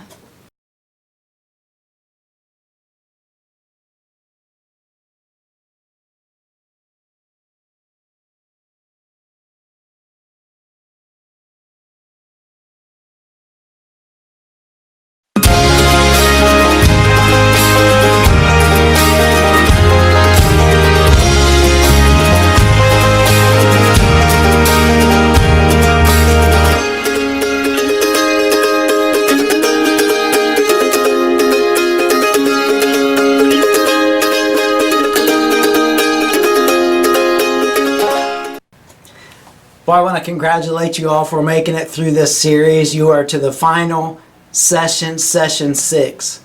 And so today we're going to be talking about setting boundaries and mental health. We know that when someone is getting their life turned around and they've been clean for several months, that doesn't mean that the danger is gone. And they're fragile. And so it's important for us to set boundaries about maybe what times and how and when and where we interact with them, when they can be in our house or with certain members, younger members of our families. Another thing that's really important to pay attention to is their status of mental health. That if they have depression issues, if they have bipolar, if they have wounds from the past, abusive situations, that they get the counseling they need, the medications they need, and that they're consistent about those things. You guys look like deer in the headlights already. Jeff and Drew. So I wanted to ask some questions about two things: setting boundaries and also mental health issues. So talk to me a little bit about, maybe Drew, you go first, about how people have set boundaries around you, or you've subjected yourself to boundaries that helped you to stay clean. Well, outreach for one thing. Okay, so tell me a little bit about the boundaries there.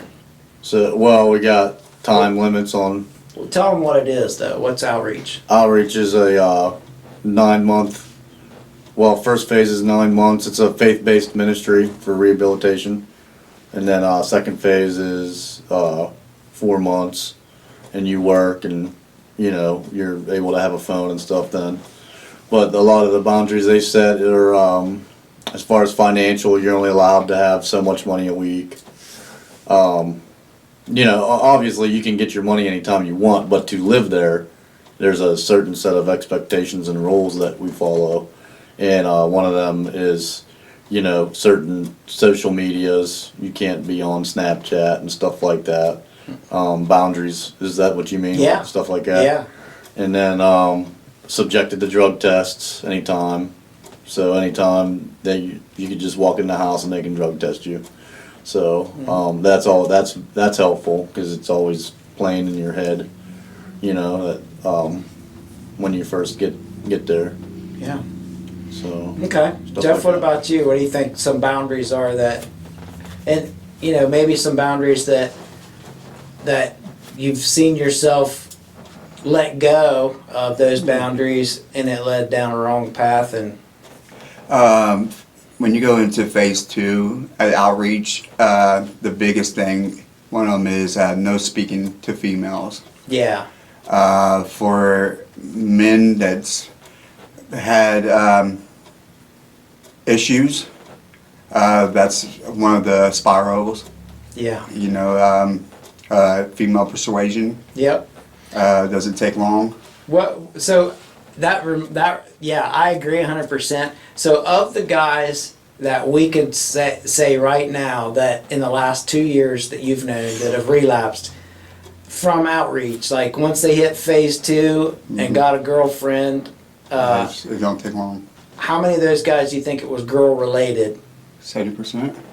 Yeah, probably 75% of them. Yeah. Because a lot of people leave because they got a girlfriend that's they're still in contact with, and you know they want to be with them and stuff, and it's not a healthy relationship, but they still let that drive them. That's, you know, instead of focusing on Jesus, they're focusing on on a woman.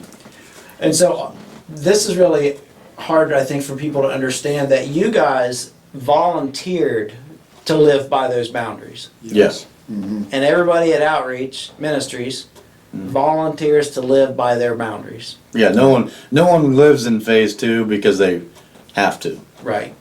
Or phase 1. Or phase 1. So, especially phase 2 because you have all the freedom. Right. You So can you work. get into phase 2, you work, you got a phone, and if you're living there, then you want to change. Yeah. You So know, and there's bumps along the way, but yeah. So what would be some family boundaries? Let's say there's a addicted son or daughter, and the family wants to let them come back home. What would be some boundaries you would say are non-negotiable boundaries? drug tests. Okay. I want to look at your phone and see who you're talking to. Then I know some people get put on their Facebook, like if say me and Jeff's Facebook's connected and he gets a message, I get it too. Oh, you can do that? Yeah, Zach was doing that. Yes. Yeah, you can do that Okay. now. That's a big thing because Facebook's one of the, because you can hide your stuff and your messages and erase stuff, so. Yeah, I don't think we can underestimate the power of social media to drag us back to our old circles of friends.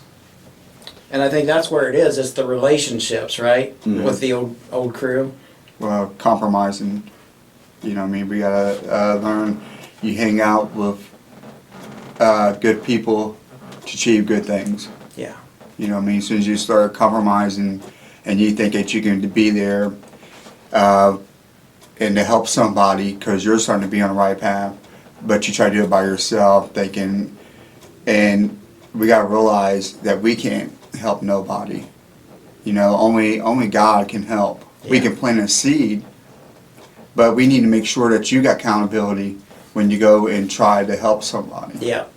A lot of times, especially if it's a guy and a girl, and Yeah. the guy says, I'm just trying to help her Yeah. get clean, that's just smoke and mirrors, right? Oh, definitely. Yeah. I mean, everybody women knows should that. stick with the women and men should stick with the men Yeah, as it's far as, definitely a mirage. as far as recovery goes. Yeah. You know, Yeah. I think a big thing too is letting your family member know where you're at all times. Like, there's no reason that you shouldn't know where someone's at. Yeah, exactly. So I tell you Yep. where I'm going all the time, even though you don't ask me. I tell you. And Yeah. just for everybody who's listening, it's because Drew lives with me right now. Yeah. Yeah. And so, yeah, absolutely. I want to know, and I get nervous when I don't know where you are. For, you know, like if I think I come home and I'm like, I thought you were going to be home, then I still worry about that. And he knows because I'll call him. Where you at? You know, oh, well, I went to the gym or I had to go to Kroger's. Or, but I think that's huge to just have that relationship. And almost always, you're getting, I mean, I think you didn't do it as much right at the beginning when you started living with us. And now, you know, my alarm bells go off. And so you're like, hey, I'm going here, I'm going there. You text me or call me. Yeah. And I think that's great. Yeah. Yeah. Plus, I try to keep someone with me at all times. Yeah. Now, I go to, I'll go to certain places by myself, but if I know I got running around to do, like today, I went and grabbed Jeff. Yep. That's how me and Jeff ended up together today. Yep. Because I needed accountability, because I wanted to go shopping and stuff, and so I got Jeff to go. And it only takes one wrong store or gas station to meet up with one girl that you've already slept with in the past that you know uses, and it can be a 5-second decision, right? To turn and go with them somewhere. And then that can turn into days, weeks, or death. Or death, yes. I mean, you know. Yeah. So let's talk a little bit about mental health. How does mental health, what part does mental health play in addiction? Like how does depression, anxiety, bipolar, how do those things play into addiction? Well, me personally, I was molested, beat on ever since I was a little kid. At 11 years old, I had my jaw broke. Yeah. But as in mental health, I drink and got high. To one thing is to get numb. Yeah. That's what I realize now. That's my general reason why. So it was self-medicating. Yeah, and then after that, I started liking it. Yeah. And just not too long ago, I relapsed, and it was just cause a female. Yeah. And my brother passed away, and that's what I known to do. So you wanted to cover the pain and find companionship. Yep. And that's so I was going and getting counsel, and you know what I mean, and praying, and I started compromising. I started, just started not reading my Bible as much. That's what I don't understand about the secular programs, about when people, it's more than just to get people off drugs. There's a reason why people was doing drugs from the get-go. Yeah. I mean, they might start liking it now, but there's some kind of mental problem that they was covering up or dealing with, or is making them more comfortable being around people, more sociable, make them like, make them loved. Yeah. Yeah, all those factors fit in. Drew, what about you? What do you think about? Oh, I know. I used to be on depression and anxiety medicine, and I know when I'm not on them anymore. God has taken that away from. I mean, I still have anxiety and stuff sometimes, but I'm able to get through that now. Yeah. And I owe all that to Christ, because He definitely supernaturally took that away from me for. Yeah. But before, like the depression and anxiety, if I wasn't on my meds, I would do a complete turnaround and go straight to drugs. Yeah. Like, so anybody that's suffering from depression or anxiety, they need to be regulated with a doctor. Yeah. And for sure. And because the effects of drugs is the same effect, like it numbs you. So you don't feel the depression or the anxiety anymore. Yeah. And that was one of the main things. Like sometimes I couldn't even function.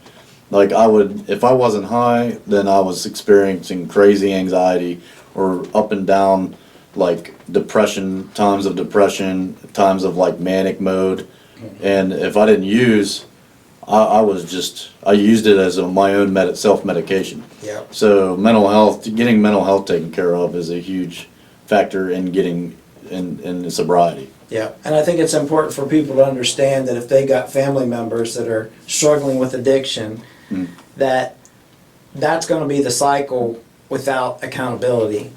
that they're going to get on their meds, they're going to get off their meds. They're going to choose when to skip them, when to take them, and it's going to lead to relapses until that gets straightened out on a regular basis, Yeah. right? Until that's consistent. Yeah. I do want to make this statement and then see what you guys think about it. So I've been saying for a couple years now that recovery is only a byproduct of discipleship.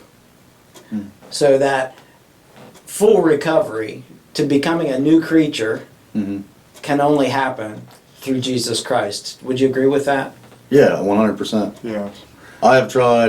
I've been trying to get, I started using drugs when I was 12, needles when I was 13, and I have been through methadone maintenance, Suboxone maintenance, 8 different secular programs, jail time, and it wasn't until discipleship, friendship, through people spending time with me and creating time to spend with me that I didn't realize that there was a better life out there. Yeah. You know what I mean? Like Yep. God supernaturally intervened through other people to save me, Yep. to make me a new creation. So it takes the whole body of Christ, doesn't it? Yes. And it takes you being surrounded by. Now, do you think that you need to be surrounded by other people that are trying to commit their lives to Jesus and get clean? Or do you think you could get clean just being surrounded by people who don't know anything about addiction? It makes you can, but to fully understand a lot of people, I think that's the right reason why outreach is so good. Yep. Because like the staff there, they understand fully, because they've been down that situation. Yep. I ain't saying that nobody can't love you, but to fully understand, that's the big difference. So a program like Outreach Ministries or a church group where people who've struggled with addiction come together to hold each other accountable.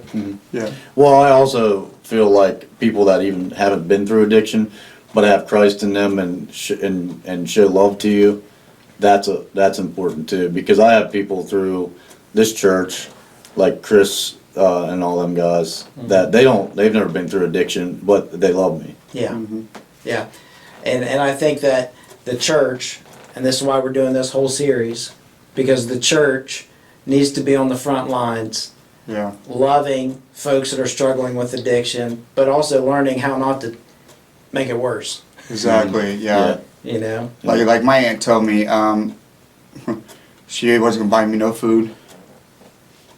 She ain't giving me no money. She's not giving me no clothes. She's not giving me nothing.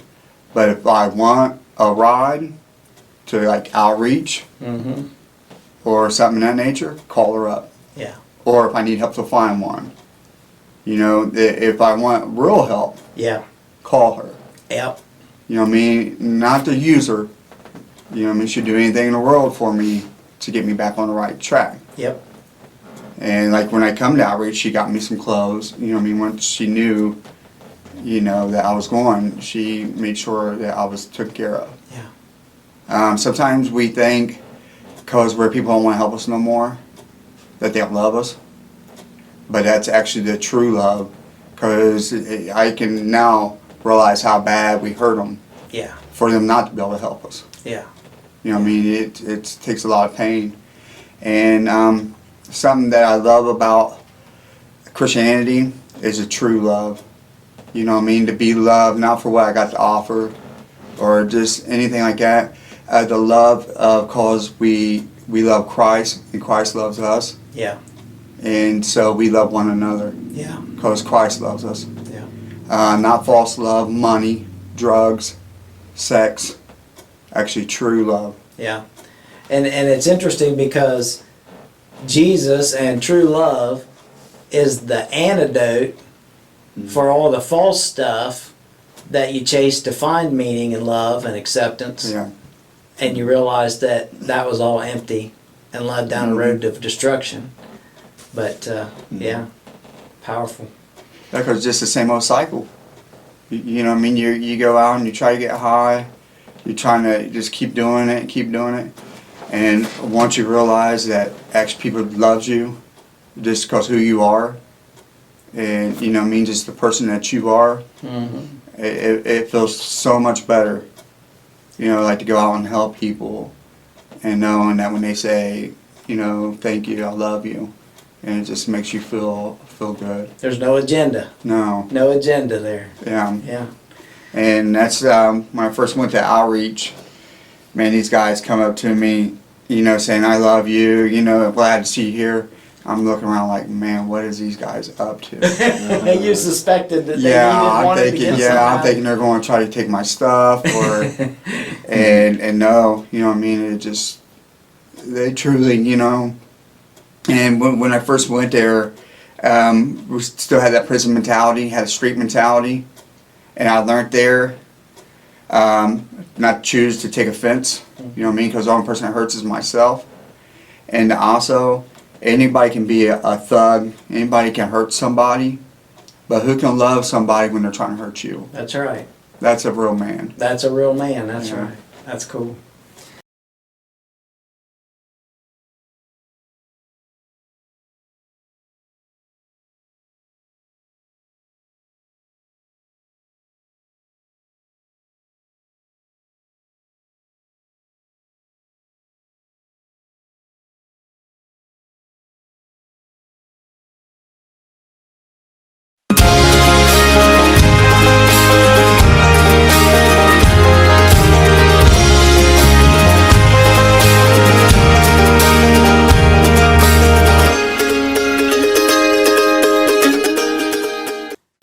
I want to thank you guys for sticking with us for these last 6 weeks.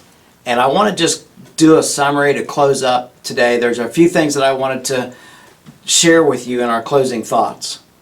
Number one is that people who have experienced trauma in their life, whether that be sexual abuse, physical abuse, PTSD events like serving in the military and experiencing horrible things, neglect as a child or abuse as a child, that those things cause those folks to be many times more likely to abuse drugs and alcohol. So I just want us to understand that addiction is almost always a side effect or a byproduct of some sort of mental stuff that's going on or some sort of emotional stuff that's going on. And if you don't address those things, then the addiction can never fully be addressed. One of the other things I want you to know is that there's a thing called arrested development. I don't know if you know about this, but what that means is that if someone has been in active addiction for 5, 10, 15 years since they were 15 or 20, arrested development is the concept that they stay at a maturity level of when they began using and lost touch with reality. And so if they've been using for 10 years, they might be 30 years old, but they might not act 30 years old. And that's something that we have to expect. That's something that they'll have to grow in as they enter into the life of recovery. And so what did we talk about this past 6 weeks? There are 6 ways that we can fight back against addiction. Number one is to know the signs of addiction. If you recognize that there's addiction, then you can address it. The second thing is that you would refuse to enable your loved ones. If they're asking you for $20, if they're asking you for gas money, if they want to live at your house for free while they're in active addiction, anything we do is giving them the opportunity to use their resources to get the drugs that they want. Week 3, we talked about tough love. And we heard some stories about spouses that delivered tough love to their husbands in order to get them to see what was going on. The 4th week, we talked about forgiveness. And we heard Kaylee talk about how hard it was and how long it took to forgive Cody, but that God gave them the strength to get to that point. 5th week, we talked about rebuilding trust and accountability. I love this piece because I heard from Kaylee and Cody, from Teresa and Scott, that those gals put down some serious ground rules, that they built trust through checking on them, through accountability, through drug testing, through things that most people would never have the guts to do, but it eliminated so much guesswork. And the 6th week, We talked about setting boundaries, defining boundaries for our lives, and addressing mental health issues. Those things go hand in hand. Now, the last thing is something that I think is an assumption on my part, and that is that most of all, God is calling you to enter into discipling relationships with those that are struggling with addiction. That it's a process of discipleship. I would remind us of this, that only Jesus can make us a new creation.